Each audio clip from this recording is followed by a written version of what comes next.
بسم اللہ الرحمن الرحیم۔ السلام علیکم۔ ہجرت کے چھٹے سال سب سے زیادہ اہم اور شاندار واقعہ بیعت الرضوان اور صلح حدیبیہ ہے۔ تاریخ اسلام میں اس واقعے کی بڑی اہمیت ہے کیونکہ اسلام کی تمام آئندہ ترقیوں کا راز اسی کے دامن سے وابستہ ہے۔ یہی وجہ ہے کہ گو بظاہر یہ ایک مغلوبانہ صلح تھی، مگر قرآن مجید میں خداوند عالم نے اس کو فتح مبین کا لقب عطا فرمایا ہے۔ ذوالقعدہ 6 ہجری میں حضور صلی اللہ علیہ وسلم 1400 صحابہ کرام کے ساتھ عمرے کا احرام باندھ کر مکہ کے لیے روانہ ہوئے۔ حضور صلی اللہ علیہ وسلم کو اندیشہ تھا کہ شاید کفار مکہ ہمیں عمرہ ادا کرنے سے روکیں گے، اس لیے آپ نے پہلے ہی قبیلہ خزاعہ کے ایک شخص کو مکہ بھیج دیا تھا تاکہ وہ کفار مکہ کے ارادوں کی خبر لائے۔ جب آپ کا قافلہ مقام اسفان کے قریب پہنچا تو وہ شخص یہ خبر لے کر آیا کہ کفار مکہ نے تمام قبائل عرب کے قافلوں کو جمع کر کے یہ کہہ دیا ہے کہ مسلمانوں کو ہرگز مکہ میں داخل نہ ہونے دیا جائے۔ چنانچہ کفار قریش نے اپنے تمام ہم نوا قبائل کو جمع کر کے ایک فوج تیار کر لی ہے اور مسلمانوں کا راستہ روکنے کے لیے مکہ سے باہر نکل کر مقام بلدہ میں پڑاؤ ڈال دیا اور خالد بن ولید اور ابو جہل کا بیٹا اکرمہ یہ دونوں 200 چنے ہوئے سواروں کا ساتھ لے کر مقام غمیم تک پہنچ گئے ہیں۔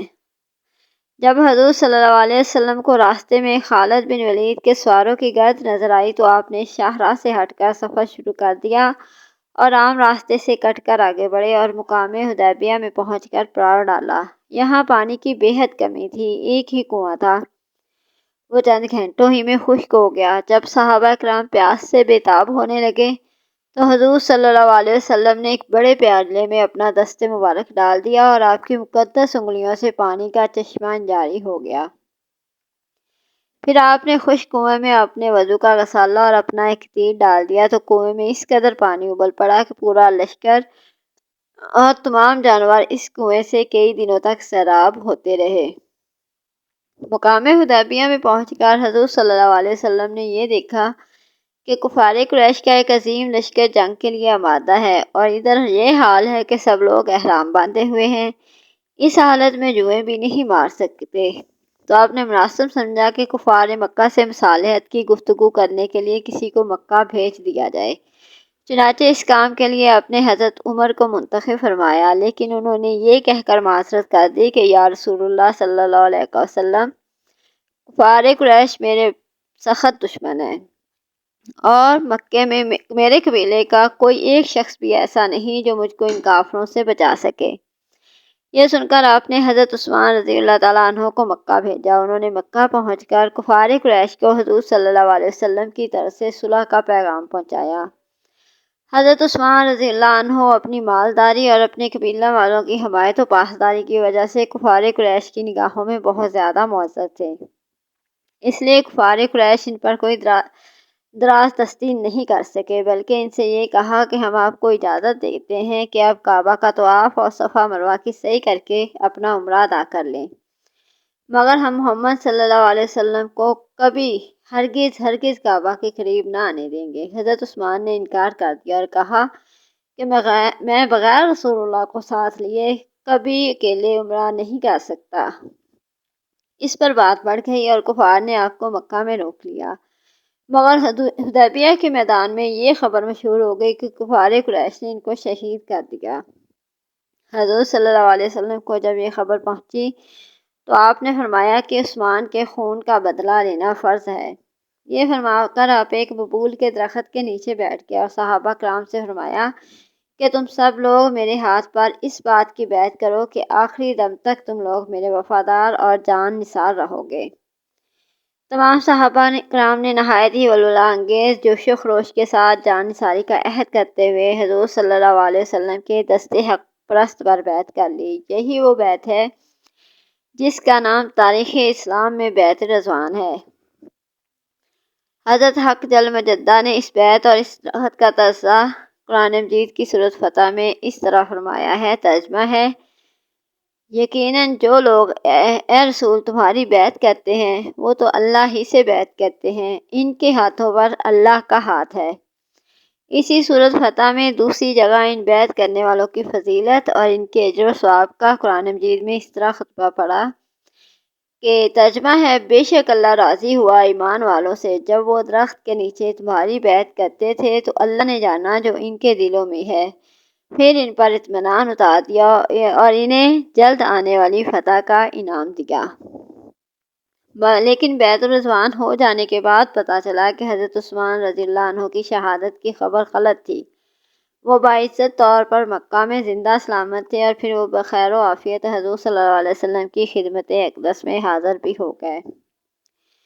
حدیبیہ میں سب سے پہلے جو شخص حضور صلی اللہ علیہ وسلم کی خدمت میں حاضر ہوا وہ بدیل بن ورقہ خزاعی تھا۔ ان کا قبیلہ اگرچہ ابھی تک مسلمان نہیں ہوا تھا، مگر یہ لوگ حضور صلی اللہ علیہ وسلم کے حلیف اور انتہائی مخلص و خیر خواہ تھے۔ بدیل بن ورقہ نے آپ کو خبر دی کہ کفار قریش نے کثیر تعداد میں فوج جمع کر لی ہے اور فوج کے ساتھ راشن کے لیے دودھ والی اونٹنیاں بھی ہیں۔ یہ لوگ آپ سے جنگ کریں گے اور آپ کو خانہ کعبہ تک نہیں پہنچنے دیں گے۔ حضور صلی اللہ علیہ وسلم نے فرمایا: تم قریش کو میرا یہ پیغام پہنچا دو کہ ہم جنگ کے ارادے سے نہیں آئے اور نہ ہم جنگ چاہتے ہیں، ہم یہاں صرف عمرہ ادا کرنے کی غرض سے آئے ہیں۔ مسلسل لڑائیوں سے قریش کو کافی جانی و مالی نقصان پہنچ چکا ہے، لہٰذا ان کے حق میں بھی یہی بہتر ہے کہ وہ جنگ نہ کریں بلکہ مجھ سے ایک مدت معینہ تک کے لیے صلح کا معاہدہ کر لیں اور مجھ کو اہل عرب کے ہاتھ میں چھوڑ دیں۔ اگر قریش میری بات مان لیں تو بہتر ہوگا، اور اگر انہوں نے مجھ سے جنگ کی تو مجھے اس ذات کی قسم جس کے قبضہ قدرت میں میری جان ہے، میں ان سے اس وقت تک لڑوں گا کہ میری گردن میرے بدن سے الگ ہو جائے۔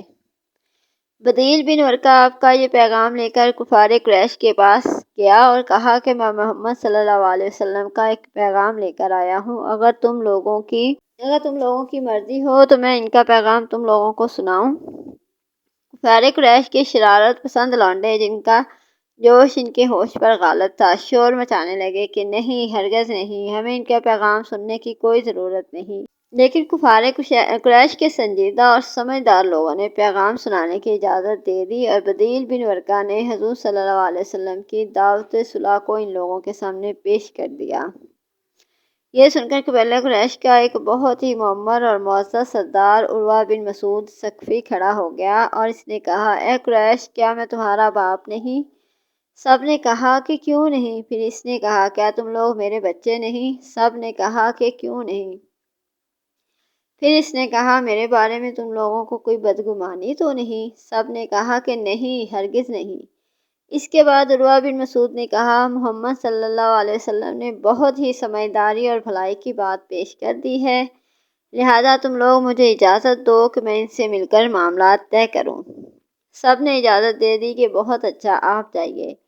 عروہ بن مسعود وہاں سے چل کر حدیبیہ کے میدان میں پہنچا اور حضور صلی اللہ علیہ وسلم کو مخاطب کر کے یہ کہا کہ بدیل بن ورقہ کی زبانی آپ کا پیغام ہمیں ملا۔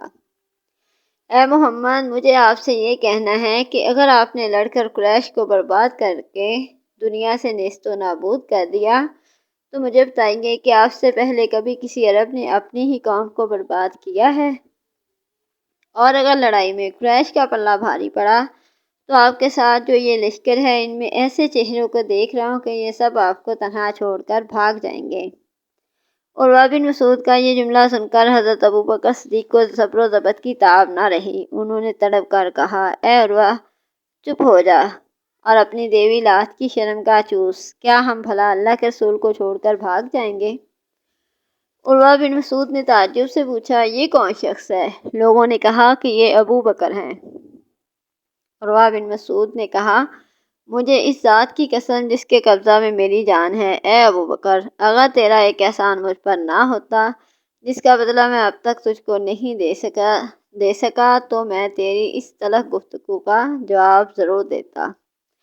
عروہ بن مسعود اپنے کو سب سے بڑا آدمی سمجھتا تھا، اس لیے جب بھی حضور صلی اللہ علیہ وسلم سے کوئی بات کہتا تو ہاتھ بڑھا کر آپ کی ریش مبارک پکڑ لیتا تھا اور بار بار آپ کی مقدس داڑھی پر ہاتھ ڈالتا تھا۔ حضرت مغیرہ بن شعبہ جو ننگی تلوار لے کر حضور صلی اللہ علیہ وسلم کے پیچھے کھڑے تھے، وہ عروہ بن مسعود کی اس جرأت اور حرکت کو برداشت نہ کر سکے، اور عروہ بن مسعود جب ریش مبارک کی طرف ہاتھ بڑھاتا تو وہ تلوار کا قبضہ اس کے ہاتھ پر مار کر اس سے کہتے کہ ریش مبارک سے اپنا ہاتھ ہٹا لے۔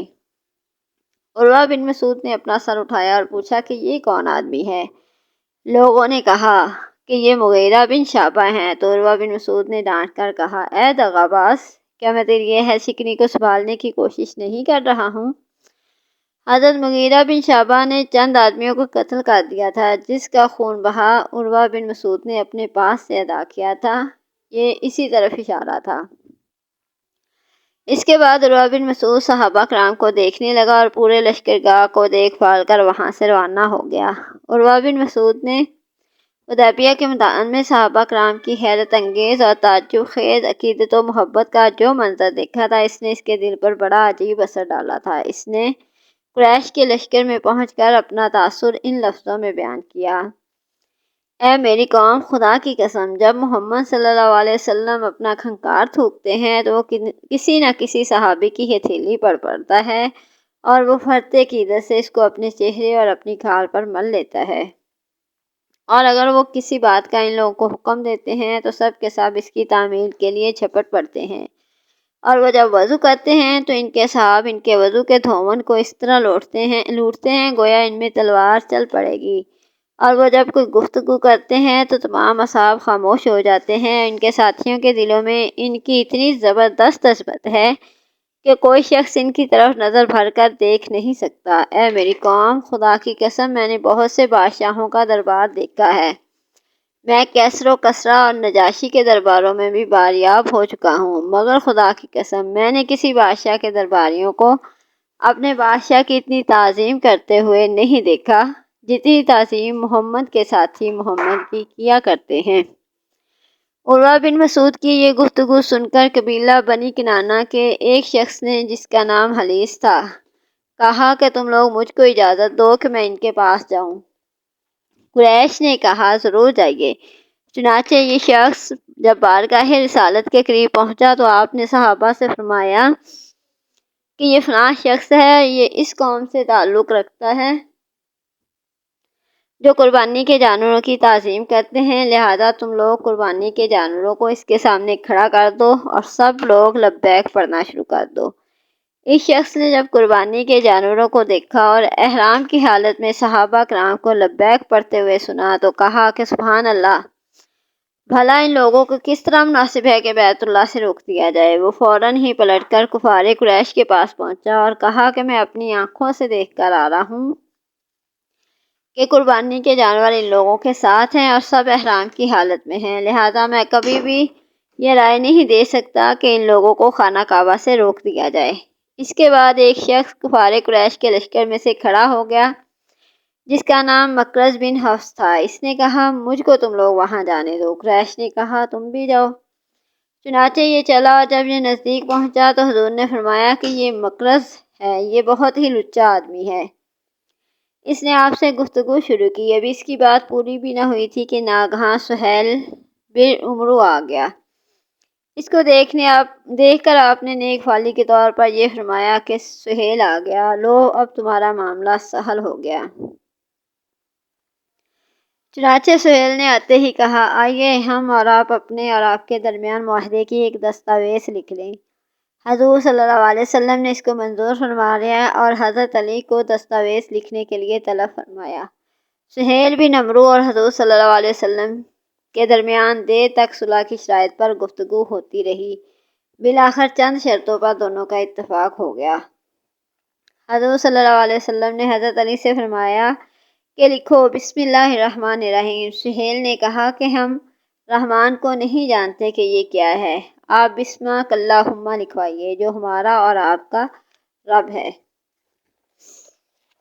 مسلمانوں نے کہا کہ ہم بسم اللہ الرحمن الرحیم کے سوا کوئی دوسرا لفظ نہیں لکھیں گے، مگر حضور نے سہیل کی بات مان لی اور فرمایا کہ اچھا اے علی، بسمک اللہم ہی لکھ دو۔ پھر حضور نے یہ عبارت لکھوائی، ھذا ما قضا علیہ ما محمد رسول اللہ، یعنی یہ وہ شرائط ہیں جن پر قریش کے ساتھ محمد رسول اللہ نے صلح کا فیصلہ کیا۔ سہیل پھر بھڑک گیا اور کہنے لگا خدا کی قسم اگر ہم جان لیتے کہ آپ اللہ کے رسول ہیں تو نہ ہم آپ کو بیت اللہ سے روکتے نہ آپ کے ساتھ جنگ کرتے، لیکن آپ محمد بن عبداللہ ہیں۔ لکھیے، آپ نے فرمایا کہ خدا کی قسم میں محمد رسول اللہ بھی ہوں اور محمد بن عبداللہ بھی ہوں، یہ اور بات ہے کہ تم لوگ میری رسالت کو جھٹلاتے ہو۔ یہ کہہ کر آپ نے حضرت علی سے فرمایا کہ محمد رسول اللہ کو مٹا دو، اس جگہ محمد بن عبداللہ لکھ دو۔ حضرت علی سے زیادہ کون مسلمان آپ کا فرما بردار ہو سکتا ہے؟ لیکن محبت کے عالم میں کبھی کبھی ایسا مقام بھی آ جاتا ہے کہ سچے محب کو بھی اپنے محبوب کی فرما برداری سے محبت ہی کے جذبے میں انکار کرنا پڑتا ہے۔ حضرت علی نے عرض کیا کہ یا رسول اللہ، میں آپ کے نام کو تو کبھی ہرگز نہیں مٹاؤں گا۔ آپ نے فرمایا اچھا مجھے دکھاؤ میرا نام کہاں ہے؟ حضرت علی نے اس جگہ پر انگلی رکھ دی، آپ نے وہاں سے رسول اللہ کا لفظ مٹا دیا۔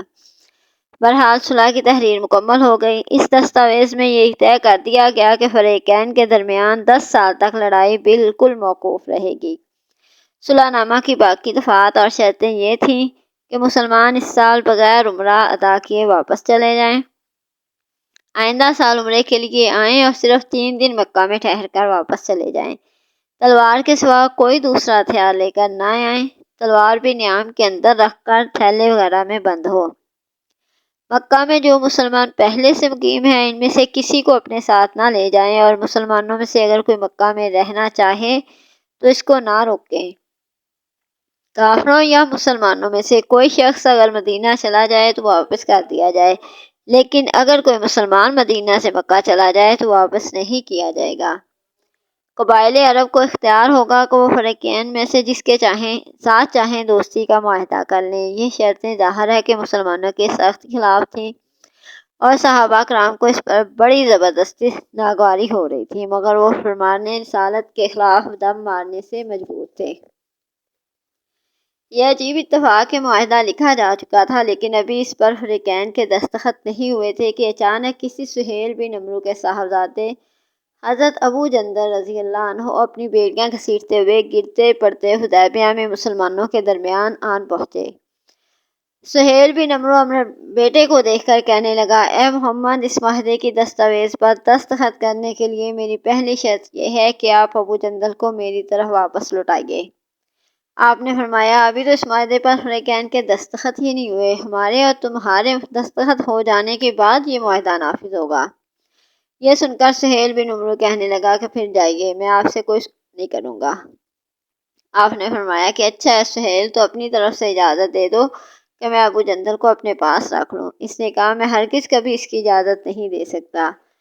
حضرت ابو جندل نے جب دیکھا کہ میں پھر مکہ لوٹا دیا جاؤں گا تو انہوں نے مسلمانوں سے فریاد کی اور کہا کہ اے جماعت مسلمین، دیکھو میں مشرکین کی طرف لوٹایا جا رہا ہوں، حالانکہ میں مسلمان ہوں اور تم مسلمانوں کے پاس آ گیا ہوں۔ کفار کی مار سے ان کے بدن پر چوٹوں کے جو نشانات تھے انہوں نے ان نشانات کو دکھا دکھا کر مسلمانوں کو جوش دلایا۔ حضرت عمر پر حضرت ابو جندل کی تقریر سن کر ایمانی جذبہ سوار ہو گیا اور وہ نہایت جذبے میں بارگاہ رسالت میں پہنچے اور عرض کیا، کیا آپ سچ مچ اللہ کے رسول نہیں ہیں؟ ارشاد فرمایا کہ کیوں نہیں؟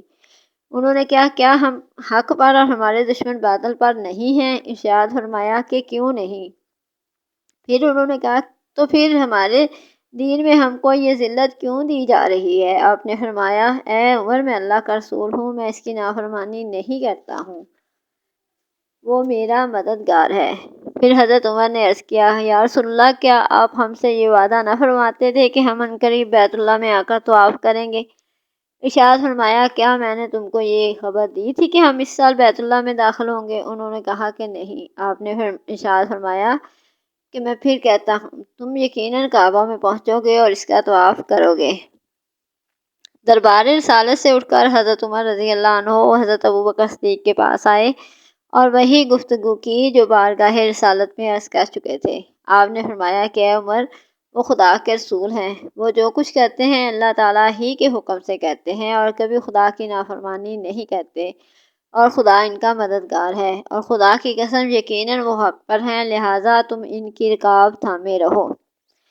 حضرت عمر کو تمام عمر ان باتوں کا سخت صدمہ اور رنج و افسوس رہا جو انہوں نے جذبہ بے اختیاری میں حضور سے کہہ دی تھی۔ زندگی بھر وہ اس سے توبہ استغفار کرتے رہے اور اس کے کفارہ کے لیے انہوں نے نمازیں پڑھی، روزے رکھے، خیرات کی، غلام آزاد کیے۔ بخاری شریف میں اگرچہ ان اعمال کا مفصل تذکرہ نہیں ہے، اجمالاً ہی ذکر ہے، لیکن دوسری کتابوں میں نہایت تفصیل کے ساتھ یہ تمام باتیں بیان کی گئی ہیں۔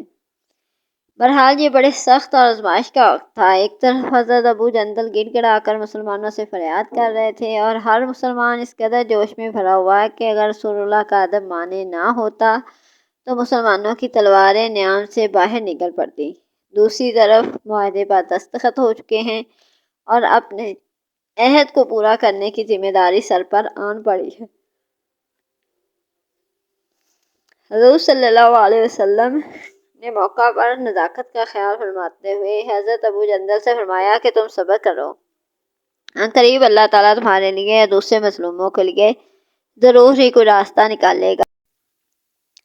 ہم صلح کا معاہدہ کر چکے، اب ہم ان لوگوں سے بد عہدی نہیں کر سکتے۔ غرض حضرت ابو جندل کو اسی طرح پا زنجیر پھر مکہ واپس جانا پڑا۔ جب صلح نامہ مکمل ہو گیا تو حضور صلی اللہ علیہ وسلم نے صحابہ کرام کو حکم دیا کہ اٹھو اور قربانی کرو اور سر منڈا کر احرام کھول دو۔ مسلمانوں کی ناگواری ان کے غیظ و غضب کا یہ عالم تھا کہ فرمان نبی سن کر ایک شخص بھی نہیں اٹھا، مگر ادب کے خیال سے کوئی ایک لفظ بول بھی نہ سکا۔ آپ نے حضرت بی بی ام سلمہ سے اس کا تذکرہ فرمایا تو انہوں نے عرض کیا کہ میری رائے یہ ہے کہ آپ کسی سے کچھ بھی نہ کہیں اور خود اپنی قربانی کر لیں اور بال ترشوا لیں۔ چنانچہ آپ نے ایسا ہی کیا۔ جب صحابہ کرام نے آپ کو قربانی کر کے احرام اتارتے دیکھ لیا تو پھر وہ لوگ مایوس ہو گئے کہ اب آپ اپنا فیصلہ نہیں بدل سکتے، تو سب لوگ قربانی کرنے لگے اور ایک دوسرے کے بال تراشنے لگے، مگر اس قدر رنج و غم میں بھرے ہوئے تھے کہ ایسا معلوم ہوتا تھا کہ ایک دوسرے کو قطع ٹکان ڈالے گا۔ اس کے بعد رسول اللہ صلی اللہ علیہ وسلم اپنے اصحاب کے ساتھ مدینہ منورہ کے لیے روانہ ہو گئے۔ اس صلح کو تمام صحابہ نے ایک مغلوبانہ صلح اور ذلت امیز معاہدہ سمجھا، مگر اس کے بعد جب یہ آیت نازل ہوئی کہ اے حبیب ہم نے آپ کو فتح مبین عطا کی، اللہ تعالیٰ نے اس صلح کو فتح مبین بتایا۔ حضرت عمر نے عرض کیا کہ یا رسول اللہ کیا یہ فتح ہے؟ آپ نے پھر فرمایا کہ ہاں یہ فتح ہے۔ وہ اس وقت اس صلح نامے کے بارے میں صحابہ کے خیالات اچھے نہیں تھے، مگر اس کے بعد کے واقعات نے بتا دیا کہ در حقیقت یہی صلح تمام فتوحات کی کنجی ثابت ہوئی اور سب نے مان لیا کہ واقعی صلح حدیبیہ ایک ایسی فتح مبین تھی جو مکہ میں اشاعت اسلام بلکہ فتح مکہ کا ذریعہ بن گئی۔ اب تک مسلمان اور کفار ایک دوسرے سے الگ تھلگ رہتے تھے، ایک دوسرے سے ملنے جلنے کا موقع ہی نہیں ملتا تھا، مگر اس صلح کی وجہ سے ایک دوسرے کے یہاں آمد و رفت آزادی کے ساتھ گفت و شنید اور تبادلہ خیال کا راستہ کھل گیا۔ کفار مدینہ آتے اور مہینوں ٹھہر کر مسلمانوں کے کردار و اعمال کا گہرا مطالعہ کرتے، اسلامی مسائل اور اسلام کی خوبیوں کا تذکرہ سنتے۔ جو مسلمان مکہ جاتے اور اپنے چال چلن، عفت، شعاری اور عبادت گزاری سے کفار کے دلوں پر اسلام کی خوبیوں کا ایسا نقش بٹھا دیتے کہ خود بخود کفار اسلام کی طرف مائل ہوتے جاتے تھے۔ چنانچہ تاریخ گواہ ہے کہ صلح حدیبیہ سے فتح مکہ تک اس قدر کثیر تعداد میں لوگ مسلمان ہوئے کہ اتنے کبھی نہیں ہوئے تھے۔ چنانچہ حضرت خالد بن ولید فاتح شام، حضرت عمرو بن العاص فاتح مصر بھی اسی زمانے میں خود بخود مکہ سے جا کر مسلمان ہوئے۔